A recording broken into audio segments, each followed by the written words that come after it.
Hi, and welcome to Best in Tesla. So, the hydrogen car has officially died. At least in my country, as all hydrogen stations are closing down. Combined with all the stations being pulled down in the UK and Germany, the death of the hydrogen train in Germany as well, and all the numbers showing us it doesn't even work for big rigs compared to electric ones.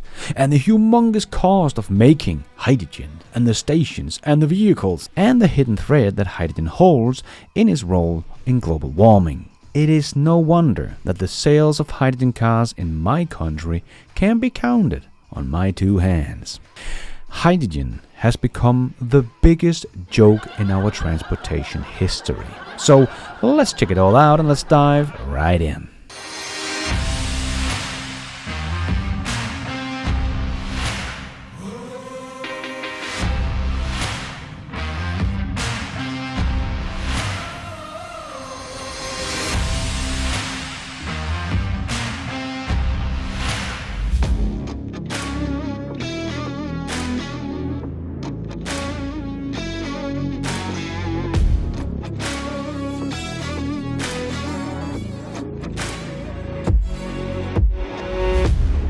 So the slow death of the hydrogen car continues. Like we saw in Germany, they has retired its 1-year-old hydrogen fuel buses after their 2.3 million euros filling station broke down. Wiesbaden's public transport company is to end the hydrogen program, which has received more than 5 million euros from the EU and the German authorities, and sticking to electric battery buses over the long term. Now, what do you know? And they have also torn down hydrogen stations in Germany, and Shell has quietly closed down all of its hydrogen stations in the UK. Facilities shut down because prototype tech had reached its end of life. Shell announced the opening of each of these 3 hydrogen filling stations in the UK with great fanfare between 2017 and 2019, but it has quietly closed them all down last year because they reached their end of life. That was quick. And each cost at least $2 million to build, according to the Hydrogen Fueling Cell Partnership. And Germany has also shut down their hydrogen train program after spending $85 million on it. They came to the conclusion that battery electric models are cheaper to operate. No shit, Sherlock. I could have told you that. This nobody YouTuber could have told you that. This is just so embarrassing that our politician knows this little about this technology and are wasting our tax money on a dead technology. And here in my country of Denmark, the hydrogen car is officially dead, as all hydrogen stations in Denmark are closing. We had Everfuel that operated 7 stations in Denmark with green hydrogen, so that was nice, but they will stop all of them. As Everfuel's director said, we cannot justify throwing money at subsidizing hydrogen alone. But he's not ready to kill hydrogen cars in the future. Sure. But he continues, green hydrogen production in Denmark is not ready yet. Neither the electrolyzers, the tanker, nor the station have been as mature as expected when we launched our ambitious goal. Combined with the fact that there has been no volume at all from the vehicle manufacturers, it has made it difficult to find a business model in operating hydrogen stations. Because even though filling up the stations only makes up a small part of the hydrogen company's business, which primarily consists of developing the cost-intensive production of green hydrogen, it has contributed to the fact that Everfuel lost in the first 6 months of the year about 11 million euros, a loss that is more than 18 times higher than the turnover in the same period. Partly because Denmark's car fleet, which currently has 136 vehicles, not 1,000, just 136 vehicles running on hydrogen. The vast majority of all of those hydrogen cars are taxis, while the last hydrogen car for private use was registered in January 2022. So there has not been a single sale of a hydrogen car in my country in the last 1.5 years. And that car sold in January 2022 brought the total of private hydrogen cars on the road in my country to 10. I'm sorry, but this is the biggest joke in the transportation sector ever. If you have not sold a single unit of your product in 1.5 years, you should come to the conclusion that nobody wants your product. This is stupid beyond belief. So the 7 hydrogen stations there were in my countries are now closing down. So now there will be absolutely no more sales of hydrogen cars going forward in Denmark, as the Tesla Model Y has already become the best-selling car in my country overall. And no wonder when we look at the price of the Model Y and any other electric vehicle for that matter compared to the stupid hydrogen car. Hyundai is a good example as they have both. The Kona fully electric costs less than 300,000 Danish crown or about $42,000. The hydrogen Nexo costs 630,000 Danish crowns or about $90,000, more than twice.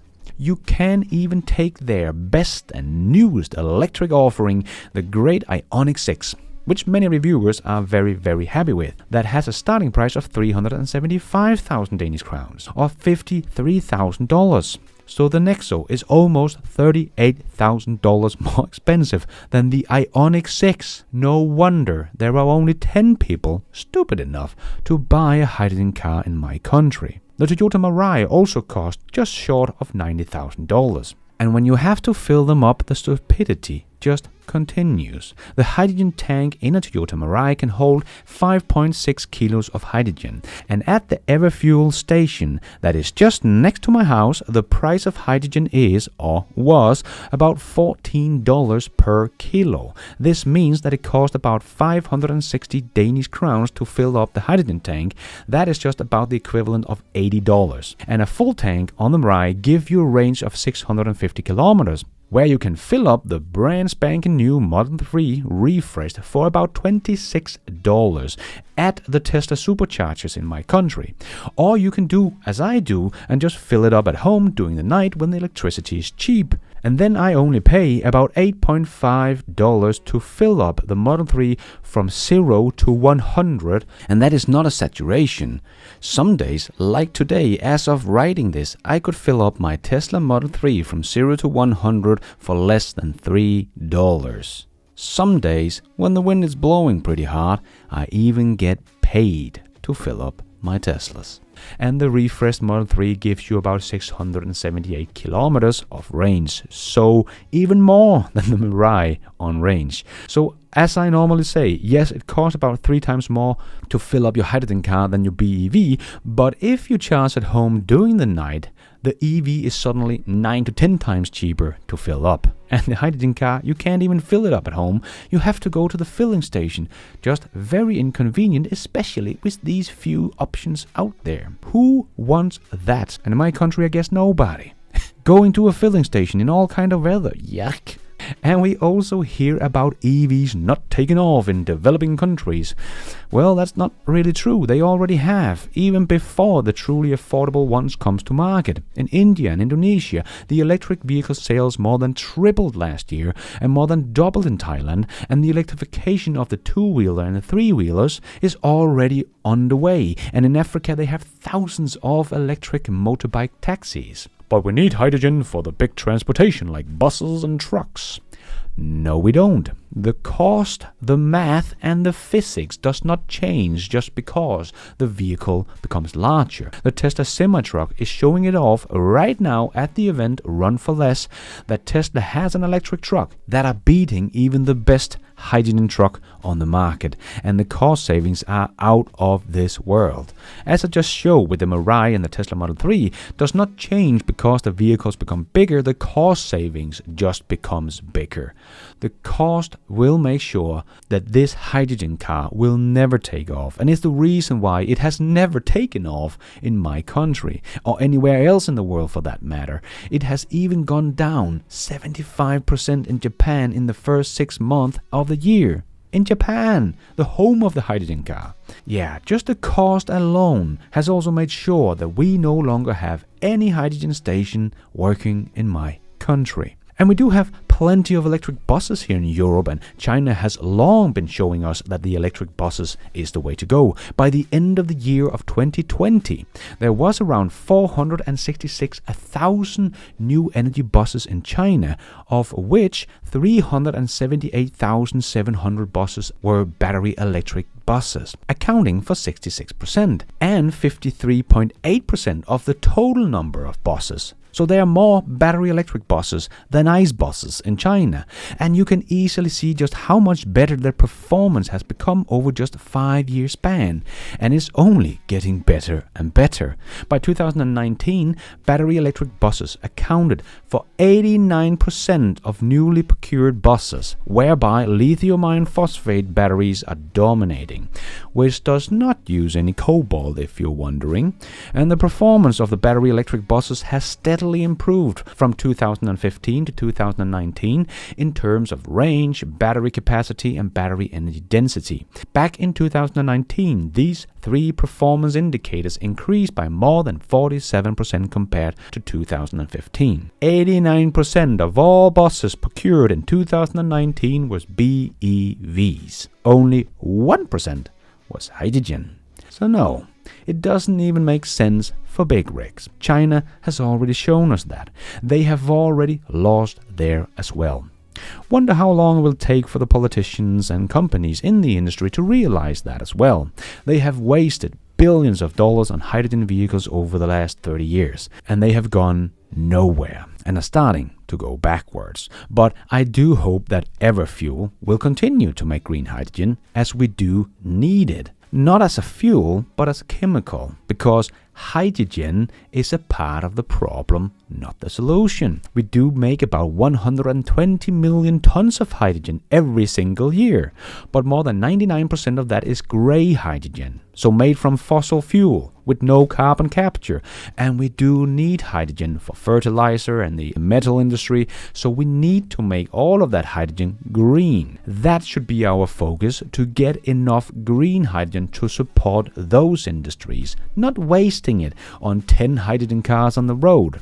So I hope Everfuel will continue their work, but focus on the other industries. And don't forget that hydrogen is one of the most leaky gases we have, and new study shows that the global warming effect of leaked hydrogen is nearly 12 times stronger than carbon dioxide.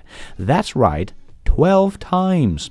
Unlike burning fossil fuel, burning hydrogen emits only water and oxygen. However, when hydrogen leaks from production, transportation, or usage, it undergoes a chemical reaction that affects the greenhouse gases like methane and ozone and stratospheric water vapor. The new study by Cicero has raised some alarming questions about hydrogen's roles in global warming. The study, led by Dr. Maria Sand and her team of international collaborators, is the most comprehensive assessment of the climate effect of hydrogen to date, and is not looking too good. But that is basically the story of hydrogen, right? It's not looking good. We have about 50,000 hydrogen vehicles on the streets today, but plug-in vehicles are closing in on 40 million. So when something is beating your technology almost 1,000 to 1, you should look yourself in the mirror and admit defeat. The hydrogen car, as I said before, is the mini-disc of the transportation sector. It was a great alternative to CD, but was overtaken by the MP3 player that was just a much better technology. Wonder when they will all see the writing on the wall and just give up on these fool cells. But at least I don't have to worry about it in my country anymore, as the infrastructure for hydrogen cars has disappeared and officially killed the hydrogen car in my country. Let's see who will follow soon. But they should all just have listened to Elon many years ago. I don't want to turn this into a debate on hydrogen fuel cells, because I just think that they're extremely silly. It's just very difficult to make hydrogen and store it and use it in a car. Hydrogen is an energy storage mechanism. It's not a source of energy. So you have to get that hydrogen from somewhere. If you get that hydrogen from water, so you're splitting H2O, the electrolysis is extremely inefficient as an energy process. So why would you do that? It makes no sense. And then hydrogen has very low density. it's a pernicious molecule, likes to get all over the place. You get metal embrittlement from hydrogen. If you get a hydrogen leak, it's an invisible gas. You can't even tell that it's leaking. But then it's extremely flammable when it does, and has an invisible flame. If you're going to pick an energy storage mechanism, hydrogen is an incredibly dumb one to pick. You should just pick methane. That's much easier, or propane. Hydrogen fuel cell, the best case hydrogen fuel cell doesn't win against the current case batteries. So. And thank you for watching. And until next time, take care out there and be nice.